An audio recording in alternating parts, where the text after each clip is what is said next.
Good evening and welcome to Pakistan Today News from our Islamabad studio. I'm Chris Taylor. Our top story today, Field Marshal Asim Munir has warned that any future aggression against Pakistan will face what he described as far-reaching and painful consequences.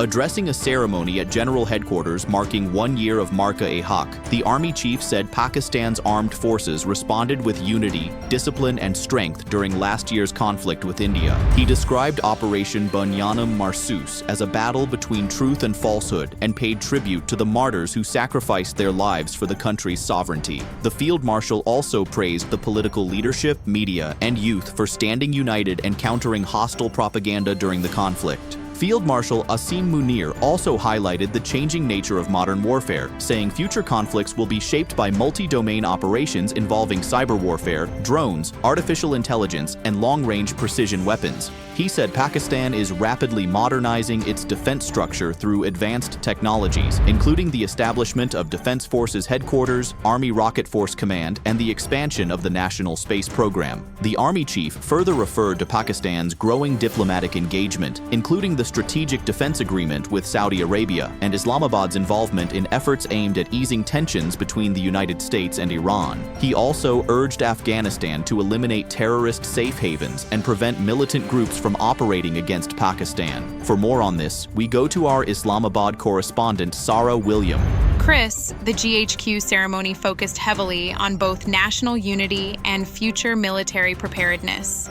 Senior military officials, veterans, and families of martyrs attended the event, where tributes were paid to those who lost their lives defending the country.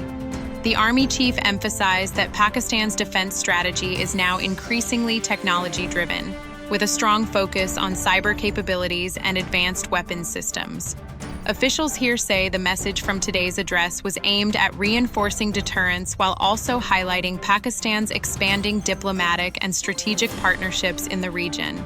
The speech also reflected growing concerns over regional security and cross-border militancy. Thank you, Sarah William, reporting from Islamabad. Moving on, Interior Minister Mohsin Naqvi met Bangladesh's Minister of State for Foreign Affairs Shama Obaid Islam in talks focused on strengthening bilateral relations and regional cooperation. According to the Ministry of Interior, both sides discussed expanding collaboration in trade, business, and cultural exchanges, while agreeing to increase delegation visits to deepen ties. The Bangladeshi minister appreciated Pakistan's role in efforts related to the US-Iran conflict, while Mohsin Naqvi highlighted investment opportunities in Pakistan. Discussions also included the possibility of an official visit by the Bangladeshi minister in the near future. In regional developments, Iran has questioned the seriousness of American diplomacy following renewed naval clashes in the Gulf, while delaying its response to Washington's latest proposal aimed at ending more than 2 months of conflict and launching peace negotiations. A relative calm has returned around the Strait of Hormuz after days of sporadic flare-ups. U.S. President Donald Trump said he expected Tehran's response on Friday night regarding a possible agreement to extend the fragile truce and begin negotiations. Meanwhile, Britain has deployed a warship to the region as tensions continue to remain high. For more on the Middle East situation, we turn to our London correspondent James Wood. Chris, diplomatic activity has intensified across the region as governments attempt to prevent further escalation around the Strait of Hormuz. Energy markets remain highly sensitive, with shipping disruptions affecting global oil supplies and raising concerns among major economies. British officials say the deployment of a naval vessel is intended to protect maritime routes and support regional stability.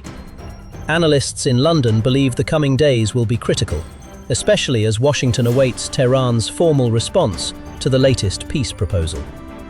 There is cautious optimism, but uncertainty remains significant. Thank you, James Wood, reporting from London. Prime Minister Shehbaz Sharif has held a telephone conversation with Qatari Prime Minister Sheikh Mohammed bin Abdulrahman Al Thani to discuss the evolving regional situation and ongoing peace efforts. According to the Prime Minister's office, both leaders reviewed recent developments and emphasized the importance of constructive engagement by all parties to ensure successful peace initiatives.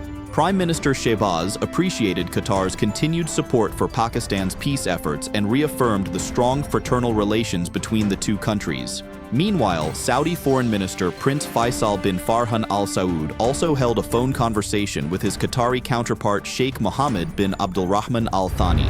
According to Saudi Arabia's foreign ministry, the two leaders discussed regional developments and ongoing diplomatic coordination aimed at strengthening security and stability. The discussions reflect continued engagement between Riyadh and Doha amid broader tensions across the Middle East. And finally, Saudi Aramco chief executive Amin Nasser has warned that the global oil market may take time to recover even after major supply routes reopen. Speaking to Reuters, Nasser said nearly 1 billion barrels of oil have been lost over the past 2 months due to shipping disruptions in the Strait of Hormuz.